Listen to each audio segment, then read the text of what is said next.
Break के बाद आपको एक दफ़ा पे खुशामदीद करते हैं। हमारे हाथों में वो पंखे हैं जो हमारी एक तहज़ीब और सकाफ़त का हिस्सा है।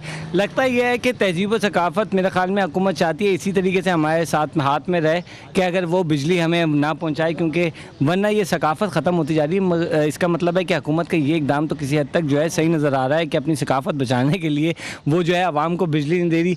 सर, ये आप लोगों के हाथों में है, इसके ऊपर आपने कुछ लिखवाया भी हुआ है? क्या लिखवाया हुआ और क्यों लिखवाया हुआ है? जमील साहब ज़रा ये बताएँ। रोशन पाकिस्तान इस पे हमने लिखवाया है, क्योंकि इतना अंधेरों का पाकिस्तान कर दिया है इन्होंने कि इसमें हमें इनको ये बताना पड़ रहा है कि ये हमारा रोशन पाकिस्तान है जिसे इन्होंने अंधेरों की तरफ धकेल दिया है। ठीक है, अंधेरों की तरफ हम जाते जा रहे हैं। आप क्या कहेंगे, ये अंधेरे आखिर कब ख़त्म होंगे? कोई उम्मीद, कोई ऐसी चीज़ नज़र आ रही है सामने कि दोबारा से जो है आपको वही रोशनियाँ मिल जाएंगी? देखिए, मैं एक बात कहूँगा कि इस वक्त ये इतना मुनाफा बख्श कारोबार है, ये इलेक्ट्रिसिटी डिस्ट्रीब्यूशन, जनरेशन और उसके बाद ये लोगों से मनमाने की कीमत पे तवानी की फ़रोख्त। इसके लिए सबसे पहला काम ये होना चाहिए कि कम से कम कराची के शहरियों को मौजूदा निजी इंतज़ामिया से इसे निजात दिलाई जाए, पावर पॉलिसी को आम किया जाए, इसलिए कि जब तक ये पावर पॉलिसी आम नहीं होती, निजी सेक्टर इस पे नहीं आते, लोग अपने तौर पर इन दुखों से, इन प्रॉब्लम से बाहर आने की कोशिश नहीं करते, ये मसला हल नहीं होगा। ये क्या कि आपने एक इदारे को पूरी तरह उजारादार बना दिया, वो चाहे तो शहर को रोशन करे, वो चाहे तो अंधेरा कर दे, और आप अपने तौर पर अगर कोई बंदोबस्त करें तो उसे यह भी अख्तियार है कि वो आपको ऐसा ना करने दे। ठीक है, अच्छा, मैं चाहूँगा ज़रा वो मुतालबात भी आप बता दें जो आपने बाकायदा मेरे ख्याल में लिस्ट वगैरह भी आप लोगों ने बनाई हुई थी, तो उस लिस्ट के बारे में आप ज़रा बताएं कि वो लिस्ट क्या है, उसमें क्या क्या आपने यहाँ पे हुकूमत से मुतालबा किया है। हुकूमत को आपने चले मैं आपको या नाज़रीन मैं आपको ज़रा ये पढ़ के बता दूँ ज़रा कि इनके मुतालबात क्या हैं। इनका ये कहना है कि KESC की जो है निजकारी को फ़ौरन ख़त्म करके इदारा कौमी तहवील में ले लिया जाए, जबकि दूसरा इनका मुतालबा है कराची के ताजरों और शहरियों को बिजली के अज़ियतनाक बहरान से निकाला जाए, 5 साल के लिए जनरेटर की दरामद पर हर किस्म के टैक्स और ड्यूटियों में छूट दी जाए, चंद इदारों की जायदारी ख़त्म करके आज़ाद पावर पॉलिसी मुतारिफ़ कराई जाए, जिस पर बात भी कर रहे थे अतीक साहब अभी। ताजर और शहर बिजली बहरान के खात्मे तक बिजली के बिलों की अदायगी नहीं करेंगे, ये एक बड़ी बात होगी। अगर यहाँ पे बिजली के बिलों की अदायगी बंद हो जाएगी तो आप सोच सकते हैं कि KESC को कितना नुकसान होगा, क्योंकि ऑलरेडी जितना नुकसान हो रहा है इस वक्त हम देख रहे हैं कि उनकी यूनियन और उनकी मैनेजमेंट के दरमियान में जो प्रॉब्लम्स हैं वो इस हद तक बढ़ गई हैं, वो रिजॉल्व नहीं हुई हैं, और उसका खमियाजा जो भुगतना पड़ रहा है वो एक आम आदमी को जो है भुगतना पड़ रहा है। और दूसरी जानिब ये इन्होंने एक बड़ा इंपॉर्टेंट पॉइंट है, वो ज़रा मैं आपको बता दूं कि बिजली के बहरान के मसले पर हुकूमत अपनी पुरस्रार खामोशी ख़त्म करेगी। ये पुरस्रार खामोशी क्या है, ये अतीक भाई से ज़रूर मैं पूछूंगा। और हुकूमत सिंध बिजली के बहरान के खात्मे में नाकामी पर इस्तीफ़ा दे दे। इस्तीफ़ा तो खैर मेरा ख्याल में कभी ना तो किसी हमारे मिनिस्टर ने दिया है ना देंगे, तो ये तो मेरा ख्याल में आपका मुतालबा सिर्फ जो है यहीं पर लिखा रह जाएगा, इस पर मैं जवाब ज़रूर आपका लूँगा। बिजली के औसत बिल नामंजूर अदा नहीं करेंगे, ये भी हमारी बातचीत हो चुकी है। बिजली की कीमतों में मुसलसल इजाफे की रोकथाम और मौजूदा नरखों में कमी की जाए। तो सबसे पहले तो मैं आपकी तरफ आऊँगा अतीक भाई कि बिजली के बहरान पर हुकूमत अपनी पुरस्रार खामोशी ख़त्म करेगी। पुरस्रार खामोशी का क्या मतलब?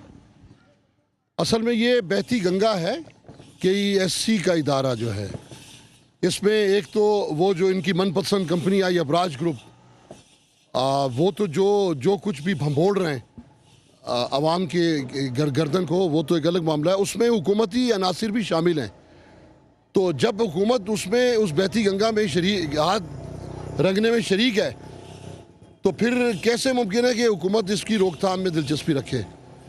तो हुकूमत इस मसले को कभी हल इसलिए नहीं करेगी कि हुकूमत तो ख़ुद इसकी बेनिफिशरी है और इस सियाह धंधे में शरीक अमल है। ये वजह है कि हमने इसको पुरस्कार खामोशी कहा कि आम आदमी समझ ले कि हुकूमत इस तरह गूंगी, बहरी और अंधी क्यों बनी हुई है, क्यों KESC को इस तरह खुल खेलने की इजाज़त दी है, क्यों पूरे मुल्क को सबसे ज़्यादा महसूलात अदा करने वाले शहर को जंगल बना दिया, अंधेर नगरी बना दिया। यहाँ पे चौपट राज हुआ है, अंधेर नगरी चौपट राज है। यहाँ पे हम कुछ कॉलर्स को शामिल कर लेते हैं कि कॉलर्स क्या कहते हैं यहाँ पे हमें। अस्सलाम वालेकुम, कौन कॉलर इस वक्त हमारे साथ लाइन पर हैं? मेरा नाम फैसल है। मेरी इनसे गुजारिश है, बुजुर्गवार हैं माशाल्लाह, बड़े शऊर वाले आदमी लगते हैं, खुदा के लिए इनको रिक्वेस्ट करें कि सुबह 9 बजे दुकानें खोलें और शाम को 6 बजे बंद कर दें।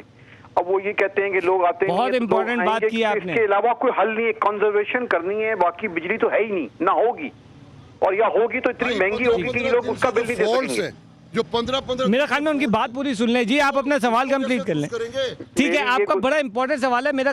जी आपका जी, बड़ा बिजली इंपॉर्टेंट यहाँ सवाल है, मैं नहीं, इसी और पे जो अगर है वो इतनी महंगी है कि वो अफोर्ड नहीं कर सकते जब तक कोई हाइडल ठीक या है, ये मैं इसका थर्ड का जवाब कोल ले का लेता प्रोजेक्ट हूँ नहीं और इनको आता। एक और अब इनसे एग्जांपल भी गुजारिश- दे देता हूँ मैं। जी भाई बिल्कुल, आपकी बहुत इंपॉर्टेंट सवाल है, मैं इनके ही सवाल का आऊँगा, लेकिन उससे पहले थोड़ा सा और इसको एलेबोरेट करना चाहूँगा कि जब मैं चाइना गया तो चाइना में जितने भी शॉपिंग सेंटर है वो एग्जैक्ट 9 बजे सुबह खुलते हैं, उससे ना 1 मिनट पहले ना 1 मिनट बाद, और रात को 9 बजे एग्जैक्ट उसी टाइम पे बंद हो जाते हैं। उनका मौक़िफ़ ही ये है कि बिजली के बुहरान को जो है रखें। अगर उनकी दुकान के सामने 100 भी कस्टमर खड़े होते हैं तो वो कहते हैं जनाब सॉरी अब टाइम पूरा हो चुका है, अब आप कल आइएगा, अब मैं आपको कोई एक चीज़ भी फ़रोख्त नहीं कर सकता। तो हमारे यहाँ ये क्यों कॉन्सेप्ट है? देखिए हम सुबह सुबह देखें, हम मीडिया भी सुबह सुबह जाग जाता है, हर चीज़ दिखा रहे हैं, हम उन्हीं सौदों की बात कर रहे हैं जो कि पहला सौदा होता है। सुबह का जो पहला सौदा उस पर होता है, उस पर क्या क्या चीज़ें असरअंदाज होती हैं, वही हमारे प्रोग्राम का मकसद होता है कि उन तमाम इश्यूज़ पे बात की जाए। तो क्यों ऐसा नहीं हो रहा कि आप सुबह 9 बजे जो हैं जनाब दुकानें खोल लें? आप जिन तरक्की याफ्ता ममालिक की मिसाल देते हैं जो सुबह जल्दी आते हैं, वो भी तो ऐसे तरक्की याफ्ता नहीं हो गए ना, कुछ करके ही हुए ना। वो पसमानदगी की हालत में उनका ये अमल नहीं है। हमें पहले बिजली के बहरान से तो निकाला जाए। वो बात की बात है कि बिजली का जो शॉर्टफॉल है उसको किस तरह से कम उस पर निपटा जाए। लिहाजा ये बात की बात है। इस वक्त ये मामला उससे आगे जा चुका है। अब फ़िलहाल हम बहरान की जिस शक्ल में हैं उस पर एक माह से बाज़ इलाकों में बिजली फॉल्ट्स दुरुस्त नहीं किए गए, उसमें बहरान 8-8 घंटे की लोड शेडिंग में जा चुका है। ये बिजली की कमी नहीं बल्कि ये फॉल्ट्स की वजह से अब बहरान है। फॉल्ट्स दुरुस्त किए जाएं, इदारा अपनी सलाहत करे, डिस्ट्रीब्यूशन को बेहतर करे। ठीक है। अच्छा, यहाँ पे मैं मेरे ख्याल में एक यहाँ पे हमारे साथ एक आम आदमी भी जो खड़े हैं, आम आदमी को कोई वैल्यू नहीं होती। मैं आपसे पास आऊँगा, आप सुबह सुबह बच्चे को लेके निकले में, आप क्या कहेंगे हुकूमत से कि जो बिजली का बुहरान है, सुबह सुबह बच्चों को लेके शायद आप इसी वजह से निकले में कि गर्मी की शिद्दत जो है अब बर्दाश्त नहीं हो रही? आम आदमी की वैल्यू तो भाई वोट के वक्त ही होती है जब इलेक्शन आता है, कि किस तरह से ये लोग आ जाते हैं हमारे पास कि हमें वोट दे दो। बाकी 8 दिन से होगा, यकीन नहीं आएगा कि पानी नहीं है, बिजली नहीं है, मारे फिर रहे हैं। क्या कहते हैं भाई, कोई सुन ले, कोई सुनने वाला ही नहीं कि करें क्या। सबसे बड़ी बात क्या है, हम में इत्तेहाद नहीं है। अगर इत्तेहाद हो, हम सड़कों पे आ जाए, आज ये लोग सही हो जाए। ठीक है, ये बड़ी इंपॉर्टेंट बात की है कि हम में इत्तेहाद नहीं है, और यहाँ पे ताजिर इत्तेहाद यकीनी तौर पे यहाँ बना हुआ है, और ताजिर इत्तेहाद इसलिए बना हुआ है कि ताजरों के मसाइल के ऊपर बात की जाए। अब थोड़े से मेरे ख्याल में कॉलर्स को ले लेते हैं, फिर एक और भी लोगों से ही बात करेंगे। जी, कौन कॉलर इस वक्त हमारे साथ लाइन पर हैं? जलालुद्दीन बोल रहा हूँ भाई, कराची से। जी जलाल भाई, क्या अस्सलामुअलैकुम। कहना चाहेंगे? वालेकुम सलाम जनाब। सर मैं ये पूछ रहा था कि ये जो बिजली का शॉर्टफॉल चल रहा है और उसको हो गए जी। मेरे ख्याल से तकरीबन 2-2.5 साल, और आप लोग ये ठीक है। रास्तों पे निकल के आवाम से क्या पूछ रहे हैं? गरेबान तो पकड़ना है हुक्मरानों का, कि क्या कर रहे हैं वो इसके लिए। एक चीज शॉर्ट हो रही है, अगर बाहर से इंपोर्ट हो सकती है तो बाहर से इंपोर्ट करो, मुल्क के अंदर अगर प्रोड्यूस हो सकती है तो मुल्क के अंदर प्रोड्यूस करो, लेकिन एक मसले का हल तो करो।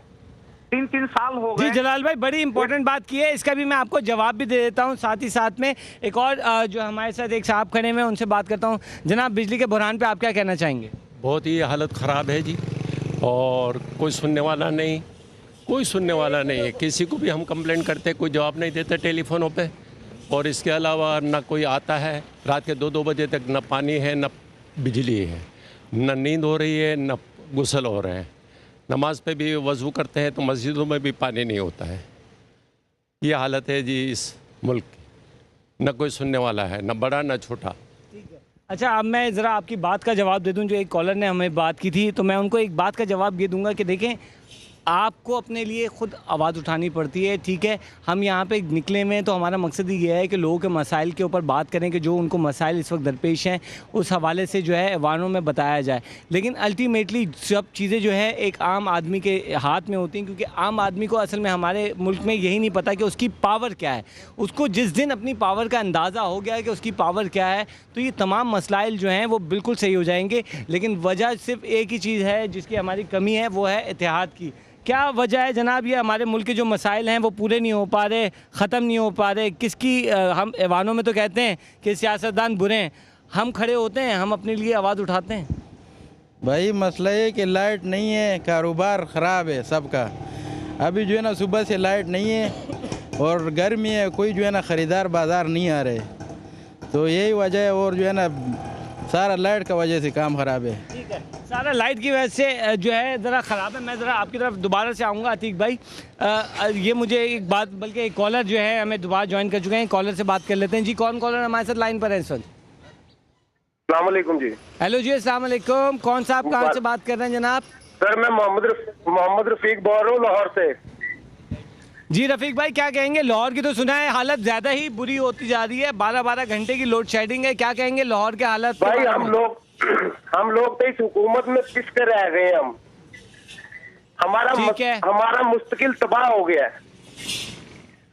जो जितने तो इतनी बड़ी ऑपोजिशन है पंजाब में, नवाज शरीफ हैं, शहबाज शरीफ हैं, इतनी बड़ी बड़ी बातें करते हैं, माशाल्लाह से बड़े अच्छे अच्छे शेर भी बोलते हैं, लेकिन कोई काम नहीं हो रहा। क्या वहाँ पे भी काम नहीं हो रहा? वो क्यों नहीं कर रहे हैं? अपोजिशन का तो काम है कि अगर हुकूमत किसी चीज़ में जो है स्लैकनेस दिखाती है तो अपोजिशन इस हवाले से अपना किरदार अदा करे। सर मेरी बात सुने ना, हम लोग हड़तालें करते हैं, सब कुछ करते हैं, सब कुछ करते हैं। हमें रोटी की भूख, हर चीज की भूख इन्होंने डाल दी है। पहले ये होता था कि भी गरीब आदमी अगर 200 रुपए कमाई कर रहा है और रात को पेट भरकर सो रहा है और अपनी नींद सो रहा है, अपनी नींद जाग रहा है। अब बिजली नहीं है हमारे पाकिस्तान में, बिजली को बेच बेच के खा गए हैं ये लोग। कोई भी सर्विस देख लें आप, कोई मुस्तकिल तबाह करके रख दी है। हम लोग अपने बीवी बच्चों को देखें, अगर जो हम काम पे जाएंगे वहाँ लाइट नहीं है। अब जब लाइट नहीं होगी हमारी दिहाड़ी नहीं लगेगी, जब दिहाड़ी नहीं लगेगी हम अपने बीवी बच्चों को नहीं खिला सकते। ये अगर जो ये भाई ये क्या नाम है इनका, मैं टीवी देख के ही मैंने ये फोन करा है, आपको कॉल करी है। ये बहुत अच्छा कर रहे हैं कि अवाम को अपने साथ मिला रहे हैं। जनाब आप मुझे से तो बात कर रहे हैं आप इस वक्त?